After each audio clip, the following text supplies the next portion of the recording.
الحمد كما أنت أهله وصلي وسلم على سيدنا محمد كما أنت أهله وافعل بنا كما أنت أهله فإنك أنت أهل التقوى وأهل المغفرة. اللهم صل على محمد وعلى آل محمد وأنزله المقعد المقرب عندك يوم القيامة. يا رب صل وسلم دائما أبدا على حبيبك خير الخلق كلهم. ربنا اغفر لنا وتب علينا إنك أنت التواب الرحيم.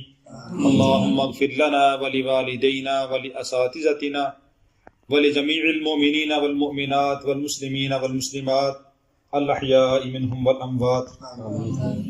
اللهم أحسن عاقبتنا في الأمور كله وأجرنا من خزي الدنيا وعذاب الآخرة. ربنا آتنا في الدنيا حسنة وفي الآخرة حسنة وقنا عذاب النار وقنا عذاب القبر وقنا عذاب الحشر وقنا عذاب الميزان. ربنا ظلمنا أنفسنا وإن لم تغفر لنا وترحمنا لنكونن من الخاسرين. ربنا لا تزغ قلوبنا بعد إذ هديتنا وهب لنا من لدنك رحمة إنك أنت الوهاب. اللهم إنا نسألك العفو والعافية في الدنيا والآخرة. اللهم إنا نسألك الهدى والتقى والعفاف والغنى. اللهم إنا نسألك الجنة والمغفرة. اللهم إنا نعوذ بك من عذاب جهنم ونعوذ بك من عذاب القبر ونعوذ بك من فتنة المسيح الدجال ونعوذ بك من فتنة المحيا والممات ونعوذ بك من المأثم والمغنم. رب ارحمهما كما ربياني صغيرا. اللہ ہم سب کے تمام صغیرہ کبیرہ گناہوں کو معاف فرما. الراحمین پوری امت کے گناہوں کو معاف فرما. الراحمین جتنے بھی مسلمان اس دنیا سے جا چکے ہیں سب کی بخشش فرما. گناہوں کو معاف فرما. سیئات کو حسنات میں مبدل فرما. ارحم الراحمین سب کی قبروں کو جنت کا باغ بنا. سب کو جہنم کے عذاب سے قبر کے عذاب سے نجات نصیب فرما. ارحم الراحمین ہم سب کو بھی آخرت کی تیاری کرنے کی توفیق عطا فرما. یا ارحم الراحمین ان بچوں نے جتنا بھی قرآن پاک پڑھا ہے، سورہ یاسین پڑھی ہے، یا ارحم الراحمین جتنا بھی ذکر اذکار کیا ہے، درود شریف پڑھا ہے، اس کا ثواب حضور پاک صلی اللہ علیہ وسلم سے آدم علیہ السلام تک سارے انبیاء کرام کو، سارے صحابہ کرام کو، تمام اولیاء کرام کو، تمام مفسرین محدثین، تمام مسلمان مردوں عورتوں کو پہنچا دے.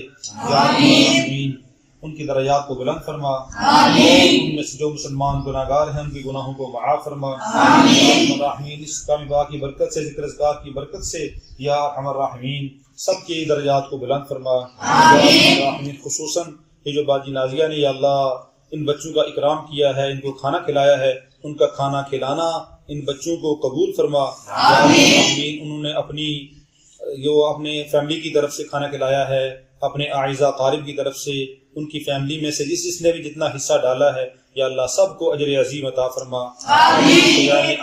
اپنی شیان شان ان کو بدلہ عطا فرما. ان کا دیا ہوا صدقہ خیرات قبول فرما. اگر کسی نے زکوٰۃ کے پیسے دیے ہیں تو وہ بھی قبول فرما. الراحمین ان کے والد صاحب محمد اسحاق صاحب اور ان کے دادا محمد ایوب صاحب جو دنیا سے رحلت فرما چکے ہیں یا اللہ ان کی بخشش فرما. ان کی قبر کو جہنم کے عذاب سے بچا، قبر کے عذاب سے بچا. ان کی قبر کو جنت کا باغیچہ بنا دے. آخرت کی منازل کو آسان فرما دے. ان کو جنت الفردوس میں جگہ نصیب فرما دے. پاک صلی اللہ علیہ وسلم کی شفاعت نصیب فرما. حساب میں آسانی والا معاملہ فرما. یا اللہ باجی نازیہ اور ان کی ساری فیملی کو یا اللہ بال جان اولاد میں برکت نصیب فرما. جو پریشان ہیں ان کی پریشانیاں دور فرما. یا ان کو بھی نیک کام کرنے کی، گناہوں سے بچنے کی توفیق عطا فرما. تیاری کرنے کی توفیق عطا فرما. جو پریشان ہیں ان کی پریشانیاں دور فرما. یا ان کو بار بار ان طلباء کی خدمت کرنے کی توفیق عطا فرما. ان طلباء کرام کو قرآن و سنت مطابق زندگی گزارنے کی توفیق عطا فرما. قرآن پڑھنے کی، اسے صحیح طرح یاد کرنے کی، اس پر عمل کرنے کی توفیق عطا فرما. ذہنوں کو کشادہ فرما اور ان کے والدین کو اجر عظیم عطا فرما. طلباء کے گھروں میں جو پریشان ہیں ان کی پریشانیاں دور فرما. سب کے لیے قرآن پاک کو یاد کرنا آسان فرما اور اس پر عمل کرنا آسان فرما. عمل کرنے کی توفیق عطا فرما. قرآن کو یاد کرنے کی، یاد رکھنے کی توفیق نصیب فرما. یا اللہ ہم سب کو یا اللہ آخرت کی تیاری کرنے کی توفیق عطا فرما، قرآن و سنت کی مطابق زندگی گزارنے کی توفیق عطا فرما۔ جو بھائی شناز صاحبہ ہیں یا اللہ ان کو بھی صحت کاملہ عاجلہ عطا فرما، پریشانیوں کو دور فرما، گھریلو پریشانیوں کو دور فرما، ان کی جو اتنی بھی پریشانیاں ہیں، ان کی فیملی کی پریشانیاں ہیں، یا اللہ اپنے فضل و کرم سے دور فرما، ان کو بھی اجر عظیم عطا فرما۔ وہ ذریعہ بنتے ہیں ان بچوں کی خدمت کرنے کا، یا اللہ ان کو بھی اپنی شان شان اجر عظیم عطا فرما، ان کے والدین اولاد میں برکت نصیب فرما، یا اللہ ان کو دنیا آخرت میں اس کا بدلہ نصیب فرما۔ صلی اللہ تعالی علی رسول خیر خلقہ محمد وعلی آلہ وصحبہ۔